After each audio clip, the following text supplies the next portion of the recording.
क्या आपको पता है कि हम मनुष्यों का जन्म क्यों हुआ है, किस लिए हुआ है? आइए जानते हैं आज इस वीडियो में। मनुष्यों के जन्म और उनके उद्देश्य को लेकर विभिन्न दृष्टिकोण और विचारधाराएं हैं, जो धर्म, दर्शन, विज्ञान और व्यक्तिगत मान्यताओं पर आधारित हैं। यहाँ कुछ प्रमुख दृष्टिकोण दिए गए हैं। पहला, धार्मिक दृष्टिकोण। कई धर्मों में यह माना जाता है कि मनुष्यों का जन्म किसी विशेष उद्देश्य या ईश्वर की योजना के तहत हुआ है।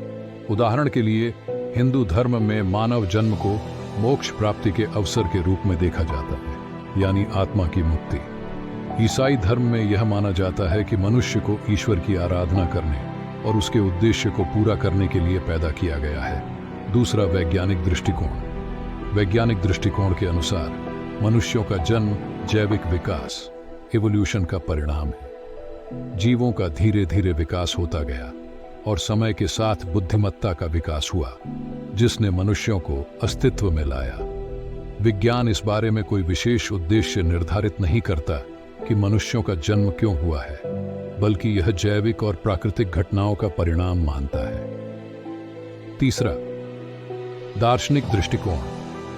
विभिन्न दार्शनिक स्कूल इस प्रश्न पर अलग अलग विचार रखते हैं। कुछ मानते हैं कि जीवन का कोई पूर्व निर्धारित उद्देश्य नहीं होता, बल्कि हम अपने जीवन के उद्देश्य को स्वयं खोजते और निर्धारित करते हैं। अन्य विचारधाराएं जीवन को समझने और उसे बेहतर बनाने के लिए आत्मविकास, नैतिकता और दूसरों के प्रति प्रेम का अभ्यास करने पर बल देती हैं। चौथा, मानवता और समाज।